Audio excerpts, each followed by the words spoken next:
En Estrie, une ex-psychologue émérite se positionne ouvertement contre les mesures sanitaires imposées par Québec. Ses propos d'ailleurs sur les réseaux sociaux où elle invite les gens à se tenir debout provoquent beaucoup de réactions.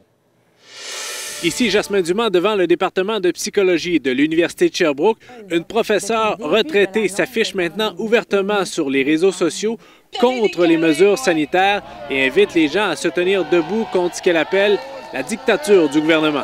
Le fait qu'il continue d'avancer dans la direction de sa dictature, ben, il rentre dans un mur. Par courriel, l'Université de Sherbrooke indique qu'elle ne cautionne d'aucune façon ces propos. En guise de rappel, l'université applique rigoureusement les directives de la santé publique et incite toute sa communauté à le faire, incluant les professeurs retraités. Il y a également l'Ordre des psychologues du Québec qui insiste pour dire que Lucie Mandeville ne fait plus partie de l'Ordre. Ici Sébastien Houle. La pénurie de personnel pousse les autorités de la santé à maximiser les ressources sur le terrain. Déjà appelés en renfort dans des cliniques de dépistage, dans des RPA, dans des CHSLD, des ambulanciers de la Mauricie vont bientôt venir en renfort au personnel dans les salles d'urgence de la région. On a entre 20 et 30 paramédics qui ont levé la main. On risque d'en avoir un peu plus. On est prêté main forte directement dans les centres hospitaliers, surtout dans les urgences, là, pour finalement aider également la surveillance clinique des patients supplémentaires que le COVID amène. C'est sûr que ça serait fait encore là avec une équipe multidisciplinaire. C'est pas facile de travailler quand il te manque la moitié d'une équipe de travail et ça arrive encore, ça arrive régulièrement aussi. Fait que pour nous, je pense que plus de bras qui vont pouvoir venir supporter les équipes, ça va faire une différence. Le CIUS n'avance pas de date, mais le déploiement des ambulanciers dans les salles d'urgence est envisagé à court terme.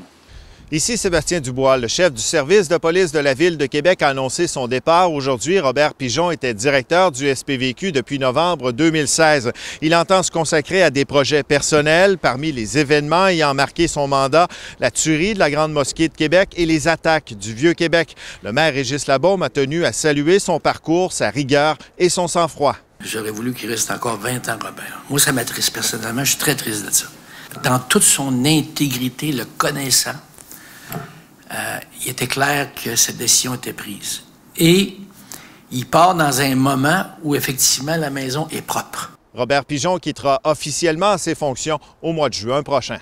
Ici Vanessa Limoges, dans l'Est du Québec. Le nombre de fermes a augmenté l'année dernière, une hausse qui est historique parce que ça faisait des années qu'on n'en avait pas connu dans la province. Et dans l'Est du Québec, là, toutes les régions ont vu le nombre de fermes s'accroître, notamment au Bas-Saint-Laurent où il y a 12 nouvelles fermes. Les fermes qu'on voit émerger sont souvent des fermes à échelle humaine et il y a des secteurs qui sont plus populaires. Les tendances, les fermiers de famille, l'agriculture de proximité, les marchés de proximité, notamment le maraîchage, produits de fraises, framboises, les vergers. Et vendre à une clientèle locale, c'est ce que recherchent bien des nouveaux agriculteurs. Nous, l'Érablière des Corchis, on veut vraiment partager nos produits aux gens de la région de Rimouski et Métis. Et avec l'intérêt pour l'autonomie alimentaire, on risque de voir le nombre de fermes augmenter dans les années à venir au Québec.